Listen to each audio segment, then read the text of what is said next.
Why is it that some YouTube shows succeed and others flop? How can one YouTube podcaster record hundreds of episodes and never see monetization, while another one who starts and is only going for a few months already achieves that? What is it about YouTube that can either make or break you? Hi, I'm Jamie Maglietta, and this is On Cam Ready. I have been digging into YouTube podcasts and sharing here. I figured I might as well live on this space if I'm going to dig into it. And I'm giving my first impressions with my production experience at the forefront of those reviews. I'm not really critiquing shows for the type of content or what they're asking yet, but right now I am looking at the thumbnails, the logos, the intros, the formats to help you figure out how to strategize your own YouTube channel. If you are an expert who wants to turn that expertise into content, long form is a great way for you to get started, especially now. YouTube is the number one place where people find and search for podcasts. So creating a YouTube podcast or a podcast that also lives on YouTube is a great strategy. I truly believe that all experts need to have some type of long form content. Now, that doesn't have to be a podcast or a YouTube show, but in this day and age, it's kind of hard not to, right? You could have a book and you could have a newsletter, but the way things are going with everyone on their phones, and if you aren't on Instagram or you aren't on TikTok, you kind of don't exist, then it makes me think you kind of need some type of video component. Either you're laying out your long form content on a YouTube show or in a podcast, or maybe you turn to social media and just break down your long form print content into smaller bite sized pieces. Whatever path you decide, you need to start by thinking like a producer so you could be efficient, productive, as professional as possible, and you can become on camera ready. Because no matter what path you take, it could attract press, and you want to be ready for those moments when they come. That is what we focus on here on Cam Ready Media and with this YouTube podcast. It's tied to my newsletter, SOTVO. Some people look at that, they're like, Savo. I'm like, no. SOTVO is sound on tape, voice over. See, with On Cam Ready, it's already something you put in the prompter, a teleprompter. So if you're new to on camera and television news, on cam goes in parentheses in the teleprompter to tell the guest or the anchor or the reporter that they are on camera. SOTVO, you will see in the prompter that I'm going to play a SOT and there's some trailing VO after that will go over you while you talk. You may see in a prompter just VO too. That means voiceover. So I'm going to play some video while you talk. And it's all cues so that the on-camera talent knows what to expect on screen. And with that play on words, I figured I'd continue to do that with my newsletter and this podcast, this YouTube podcast.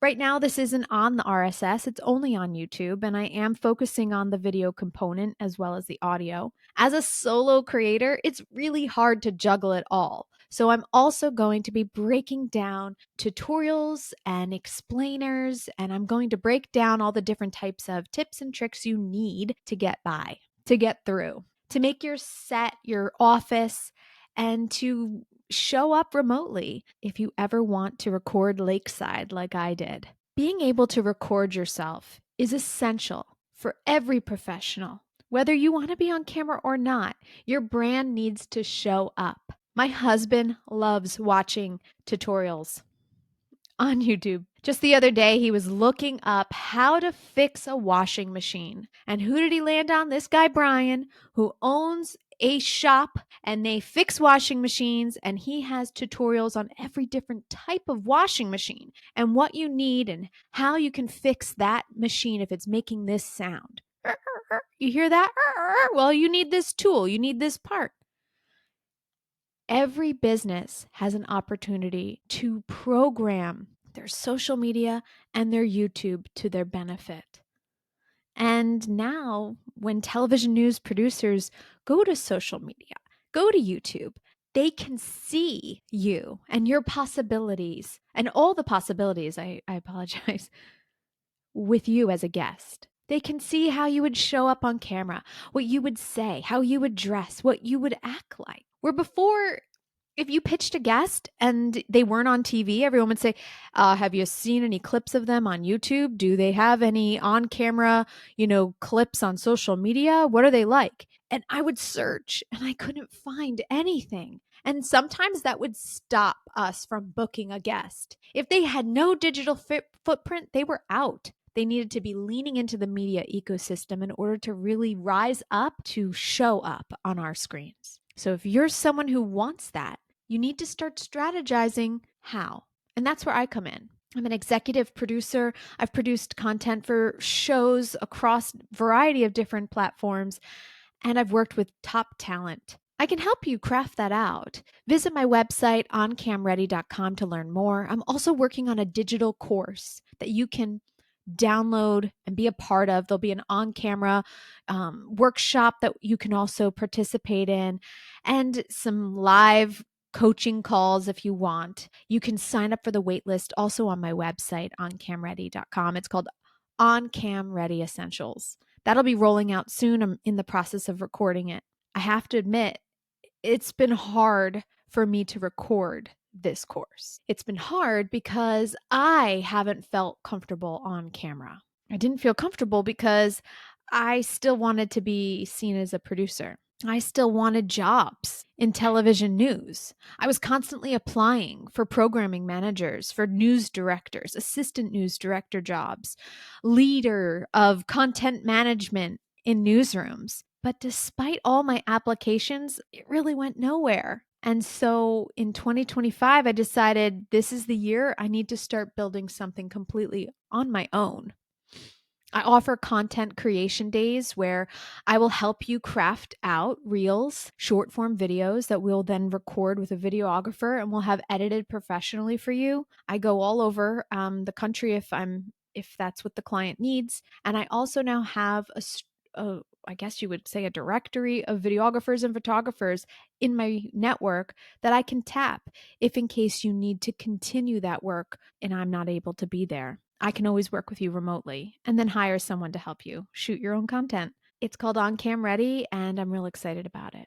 But now let's get to what we're talking about here on this YouTube podcast. Be sure to subscribe if you are liking this video and other videos. And I do appreciate comments, and I hope you'll email me at hello@oncamready.com if you have any show suggestions or tips. Right now, I am recording this in my in-home studio, and I'm calling this a special edition of On Cam Ready because I'm going to give you a little review of what I've been seeing as I'm doing my deep dive into the YouTube podcast space. So, over the past several weeks, I've been spinning a wheel of names, randomly selecting shows from the YouTube podcast top 100 list and reviewing them through the lens of a television news producer and content strategist. Now, if you are watching this on YouTube and not just listening, you may see the way I'm presenting has changed. That's because now I'm referring to notes in a teleprompter that I'm using through the program Riverside.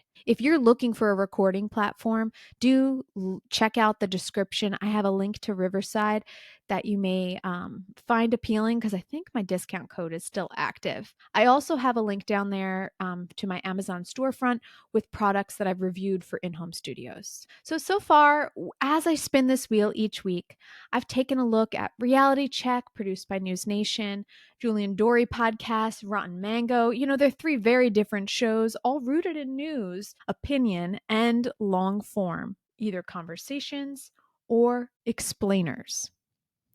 Each offer valuable lessons for creators. As someone with over 20 years of experience producing at Fox News Channel, CNN, and beyond, I've approached each review not as a casual viewer, but as a producer. I'm focused on what works, what doesn't, and what you as a creator can apply to your own long-form content. I'm not the expert, okay?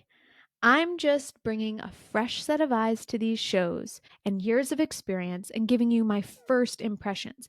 I'm not binging these shows initially. I'm giving you just that first take. Okay, here's a look at the logo. Here's what I think of this one show I checked out and why you should watch and what you should take away from each host. And here's a few takeaways that should help you. Logos matter, but often miss the mark. And I have to admit, my logos probably missed the mark too. I'm not sitting here in a suit, but I kind of think your logo should reflect what you're delivering each time. Like Rotten Mango's logo is perfect. She brings that same look to every episode and the vibe too.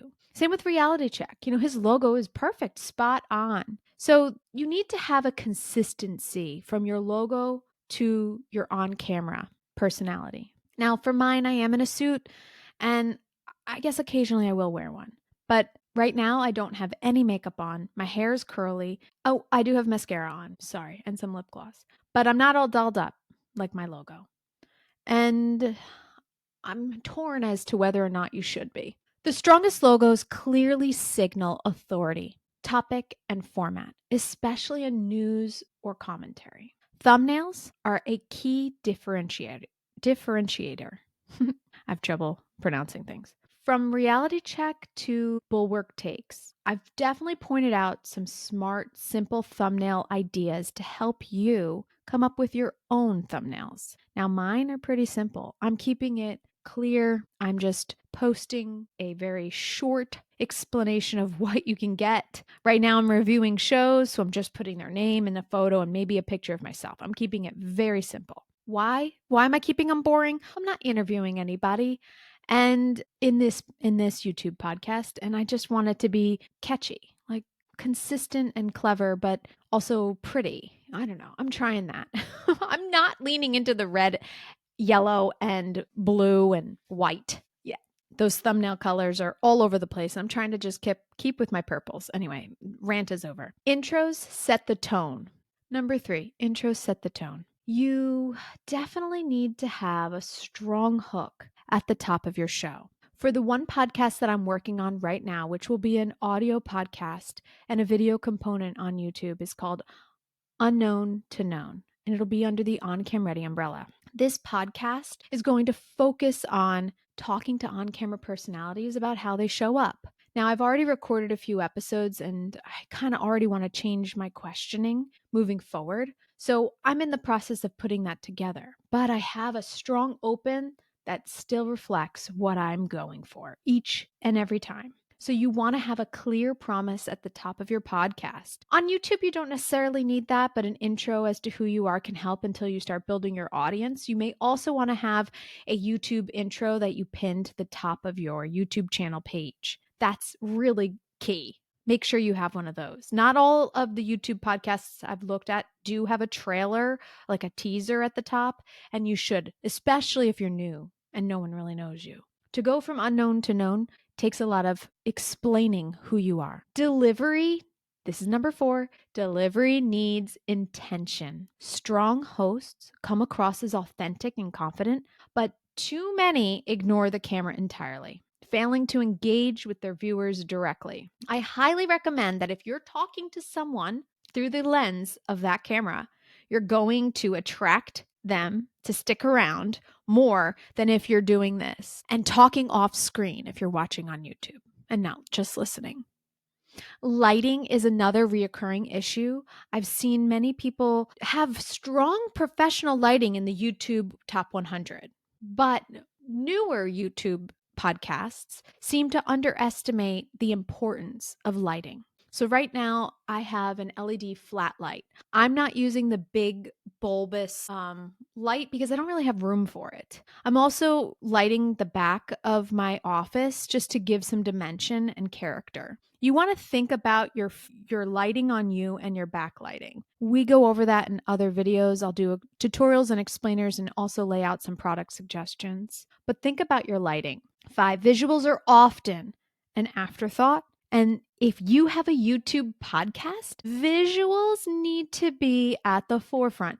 You cannot talk about a statistic or a report and not show it. You should not be referencing a specific headline and not reveal it. It's just bad visually, and it's not good journalistically. No matter what, if you went to J school or not, you should be showing up, answering the who, what, where, when, and how, and visually also. You should also be sourcing as often as possible. Actually, every time. If you watch my YouTube podcast, I will keep the YouTube channel's information on it as a courtesy so that you know whose video that is. And you should also, when you're taking other sources, know that you really need it to be under 30 seconds. You don't ever want to be ripping 2 minutes from someone else's show. You can get a copyright flag on YouTube, especially if they're a larger show. All right. Number 6, format and frequency can drive growth, but consistency is what matters most. There are many podcasts that are growing because they're daily. It is so hard to show up daily as a YouTube show unless you A, have a team, or B, you can do it all yourself. I can do it all myself. So I can show up as often as I want. I crank out content, and now I'm basically pouring all of that into my newsletter and YouTube. And I think if you focus on 1 or 2 platforms in the beginning, it's going to help. I hope if you're watching this now, you'll follow along and we'll see growth here together. And it'll be pretty cool to see how fast we can grow this channel if I'm producing as much content as I can here. But you must acknowledge what your limitations are and not push things too far where you can't handle and you burn out. So if you aren't producing, now let me just explain a little bit too. I'm not an audio expert. I will put this through, my Riverside audio or my CapCut audio. But that's it. I'm not sitting here, spending a ton of time on audio. And I know people are listening to this probably thinking, oh, she didn't run it through Adobe Audition. No, I didn't because I'm not spending the money yet. I'm not there. Sorry. And you're not there either. When you start out, if you're editing yourself, you need to do what's possible. You need to do what you can do and try not to overspend. But you do need to invest in your mic, your lights, and if you are working with me, I will definitely push that because those are essential. Your audio and your lights are essential. You're recording. Like right now I'm recording on my computer because I bought a brand new Mac and the camera is incredible. Highly recommend it over any external camera that I've tried. But when I was remotely at the lake, I used my iPhone 16. So I have top of the line right now models, and I think they definitely work really well. The downside, I'm going off track here, but the downside on an iPhone 16 is that if you're using the teleprompter, you're not using the front camera, like the actual good camera. So you need to either get a monitor to have your teleprompter on, or just deal. I just dealt when I was at the lake because I didn't buy anything yet. And it wasn't as great. It was not as solid, like clarity wise. So you definitely have to pick and choose. And I'll have explainers on that too. Anyway, I hope these tips help. Do subscribe to my Substack on Cam Ready Media on Substack. It's on Cam Ready. And subscribe to this YouTube channel for updates. I'll be reviewing different YouTube shows each week. Right now, I'm thinking about rolling out the YouTube show on Sunday and my Substack on Monday so that I can start to come up with a pattern for myself on content. What the goal is that I have something publishing every day on Substack and YouTube. And then I'll break it down using an Opus clip or captions or my own manual editing and send those clips to all the other social media platforms just to have a presence until I'm ready to start hiring a team to help me grow in those areas. Praying I can hire a team. The goal here, guys, is to help you become on-cam ready. And do remember, I have a course coming out. You can sign up for the waitlist on oncamready.com. On-Cam Ready Essentials is on its way. Join the waitlist, subscribe to this channel, and let's become on-cam ready together. I really hope that you gain from this show the importance of showing up. I don't want you to look back and wish you started sooner. I want you to look back and say, I am so glad I started when she told me to, because right now is the time to be online. If you weren't before, you still have a chance. It's not oversaturated in the podcasting space. It's not oversaturated yet in the newsletter space. Show up. But if you need help figuring out how to craft your ideas and what it takes to make yourself sound more appealing to the media in the process, I'm your gal, so reach out. Email me hello@oncamready.com. Again, remember, visit my website and find me on Instagram, Jamie_the producer. I'll see you guys, and I I didn't spin the wheel, so I don't know what my next episode is. So, oh right, I have a Substack coming out on why I allow my kids to have a YouTube channel but not a cell phone. So, why don't you subscribe to my Substack so you can get that, and maybe I'll do a video on it too. All right, I'll see you guys. Bye.